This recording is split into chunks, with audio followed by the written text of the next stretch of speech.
Hey everybody, it's Ron from Pick Dawgz, and this is Ron's Rundown. We're going to go over the MLB games scheduled for Tuesday, April 26, 2022. Now, if you like what you see, make sure to give us a big thumbs up and subscribe to our channel. And don't forget to leave a comment down below with what your baseball picks are for Tuesday. If you're looking for my best bets, you can find those at pickdawgz.com at the Premium Picks tab. I'm going to be running a daily $15 MLB best bet, so check that out at Pick Dawgz Premium. Alrighty, here are the games for Tuesday, April 26th. First up, we see the Milwaukee Brewers taking on the Pittsburgh Pirates with Brandon Woodruff and Mitch Keller as the probable starters here. Now, Brandon Woodruff, he struggled quite a bit in spring training, didn't look too sharp in his first outing of 2022, but he was able to bounce back in a big way, and that includes his most recent start against these Pirates, where he tossed 6 innings of shutout baseball, only 1 hit allowed, and 9 strikeouts in that one as well. That was a 4-2 final score in that game, and I could see a similar scoreline in this contest as well. It's making me like the under, because on the other side, Mitch Keller, although he does have that 6.23 ERA, and he has struggled for the most part this season, he really hasn't done too poorly in my eyes. The strikeouts have been there. He's getting plenty of strikeouts this season, already double-digit strikeouts per 9, 10.4. That's a lot more than he had last year and in 2020.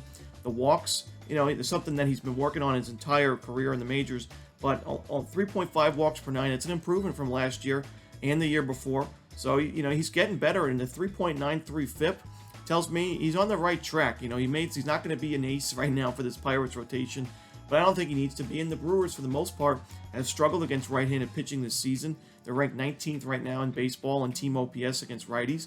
And, I just don't see a slugfest kind of game in this one at PNC Park. I like the under in this game. I think it's going to be a similar scoreline to what we saw in that 4-2 contest a week ago. So give me the under in the Brewers Pirates.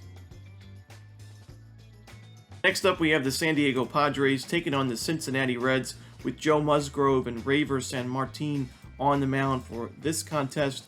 Now, Sanmartin, not a guy that I'm in love with to start the season. 7.11 ERA, 4.27 FIP tells me he's not pitching nearly as bad as the ERAs may suggest, but the strikeouts are still down, only 5.7 Ks per 9 this year. The walks are up at 4.3 walks per 9. He's got 6 walks allowed in 12 2/3 innings. The home run ball hasn't really been an issue for him, but against this Padres lineup and against Joe Musgrove, who's pitching fantastic to start the year, 2-0 with a 1.89 ERA, matched with the fact that the Reds have struggled quite a bit already this season, 3-13 record. I know they were able to snap that losing streak, but one win is not going to really change my mind about this team. I still think they're one of the weaker teams in the league right now, and the Padres I just think are the much better team with a far better starter. So give me the Padres on the money line on the road. In our next game, we see the Seattle Mariners taking on the Tampa Bay Rays at the Tropicana Field. It'll be Logan Gilbert and Josh Fleming as the probable starters at the moment.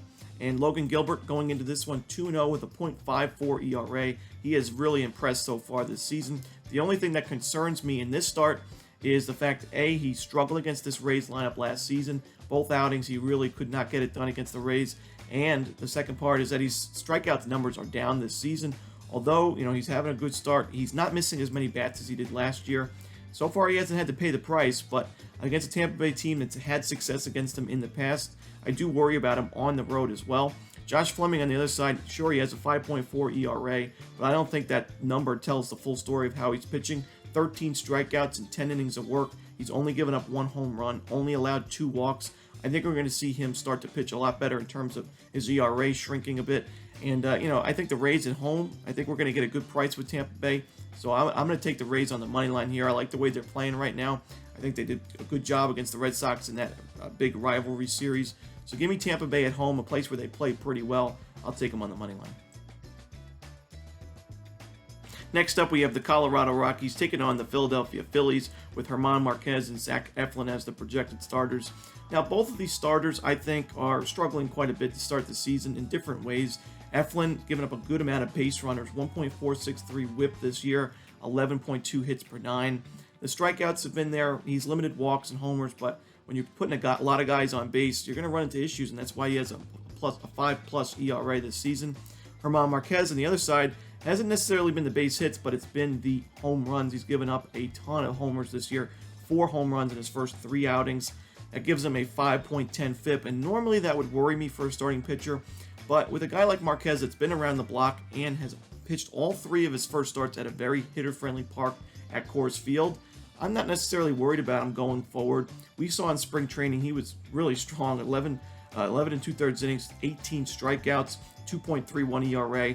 I think he's going to sharpen up as the season carries on. I think he still is the #1 option in that Rockies rotation. And giving me plus money with Marquez here against the Phillies team that's pretty underperformed this season, it's really hard to pass up. So I'm going to take the Rockies in the lean here, getting the plus money on the money line. Next up, we have the Baltimore Orioles taking on the New York Yankees. Now, I got to say, this is probably my least favorite game on the board just because the price we're getting. I do think the Yankees are going to win this game, but we're laying minus 300 on the money line. I can't do that, and I don't really necessarily love the run line either because, the Orioles beat the Yankees 2 times at Camden Yards. They won the series, and, the Yankees have been pretty inconsistent this year. The defense and pitching has been fantastic. I think they have the best bullpen in the league. The starting rotation's getting sharper as well. And I do think Luis Severino, the projected starter here, I think he's a lot better option than Jordan Lyles.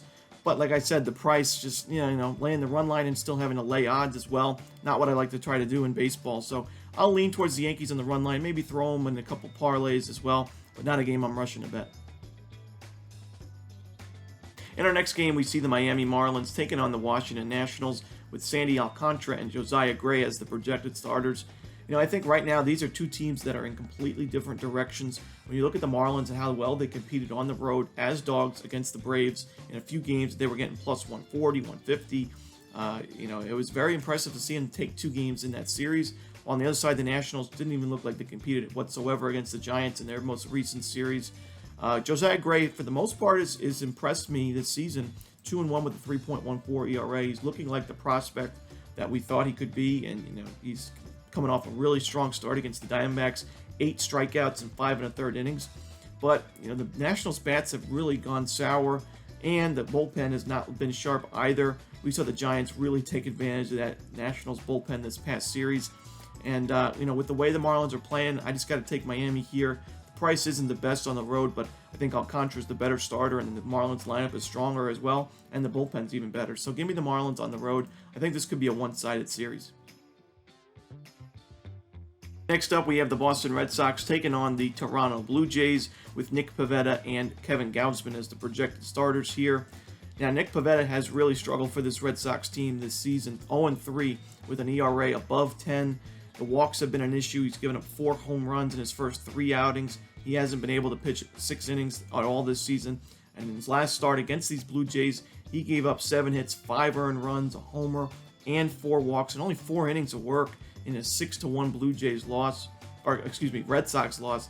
While Gausman, he was dazzling in his most recent start against these Red Sox.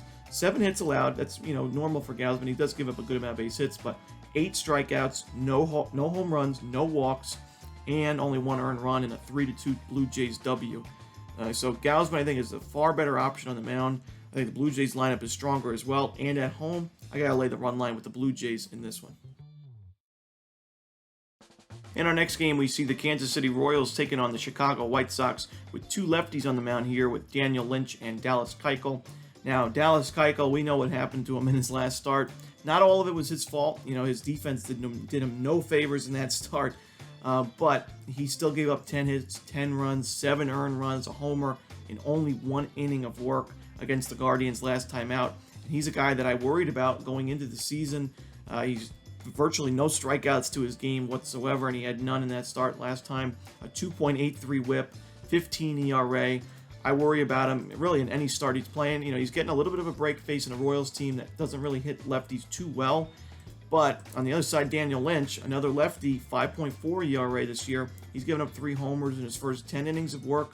He pitched well against the Twins last time out, but we know the White Sox dominate against left-handed pitching, and I think they're going to put up plenty in this game on their side as well. I lean to the White Sox to win this game, but I can't back Keuchel with that kind of price, so I'm just going to take the over in this one. I think we see plenty of offense.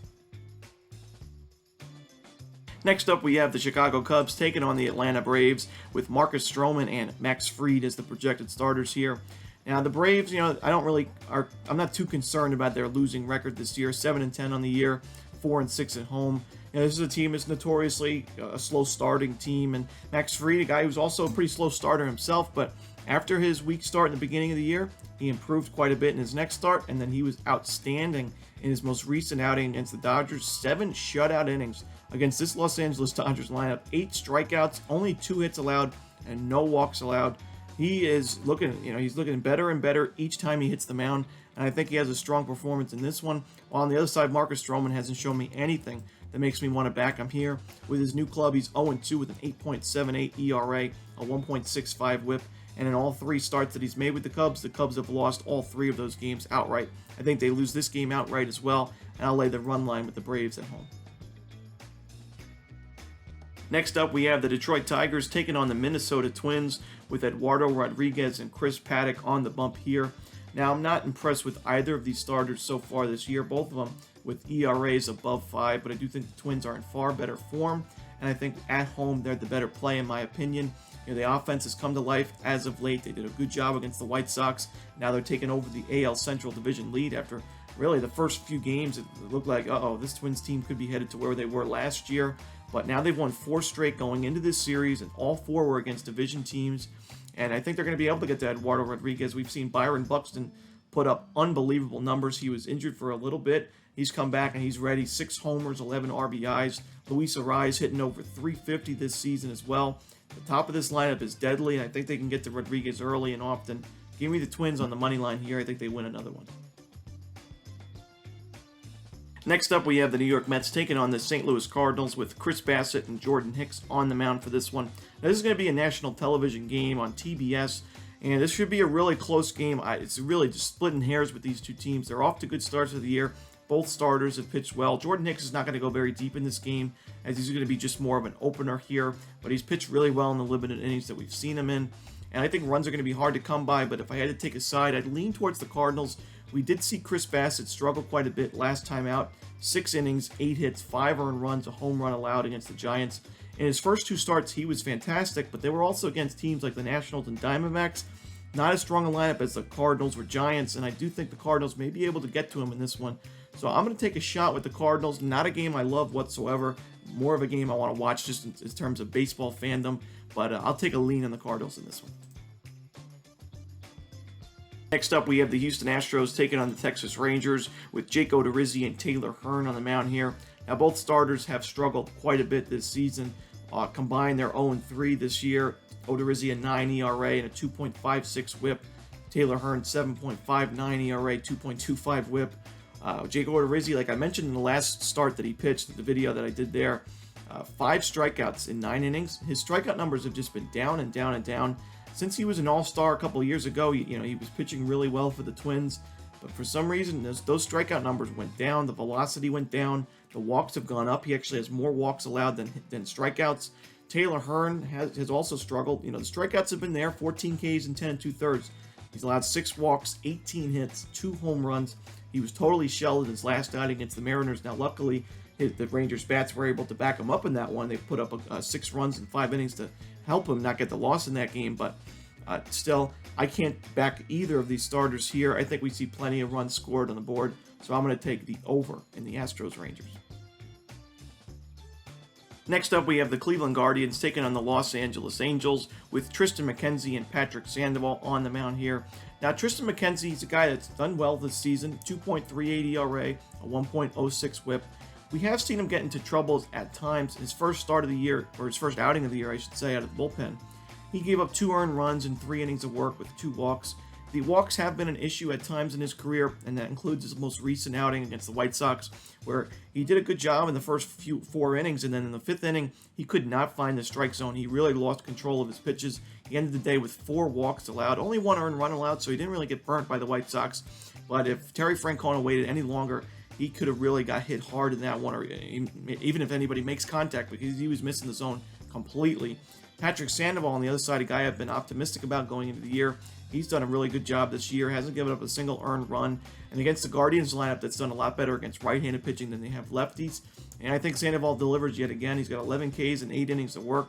And there's really no reason for me to believe he doesn't perform again in this one. So I like the Angels in the first 5 innings in this one. I also take them on the money line for the full game. Next up, we have the Los Angeles Dodgers taking on the Arizona Diamondbacks with Tony Gonsolin and Zach Davies on the mound.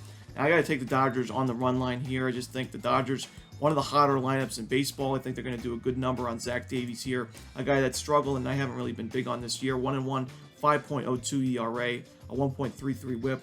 He's had issues with the home run ball and walks in his career and this season already. He's given up 3 home runs in his last 9 1/3 innings. So I think the Dodgers get to him. And Tony Gonsolin has pitched really well this year. Not a guy that's going to go too deep into games, but he did go 6 innings of shutout baseball against the Braves last time out. It's kind of a surprise because he usually only gets about 60, 70 pitches, but he was very efficient in that game, and I think he'll pitch well against a very weak Diamondbacks lineup here on the road. So give me the Dodgers on the run line here.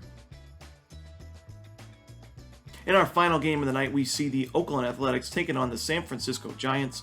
This one's going to have Dalton Jeffries and Carlos Rodon on the mound as the projected starters. Now, finally, the A's were able to get a day off as they started the season with 17 straight days of baseball. They get a day off, but they don't have an easy trip here as they got to go to San Francisco to take on a Giants team that's looking real strong lately. And their starting pitcher on the mound here has also delivered quite a bit. Carlos Rodon, what a pickup the Giants made by getting him here. They lost Kevin Gausman in the offseason to the Blue Jays. I think they replaced him pretty well with Rodon. 2-0 and a 1.06 ERA, 29 strikeouts. That's second in the big leagues right now, and a .82 WHIP this season. And I think he delivers against an A's lineup that has not been that strong as of late.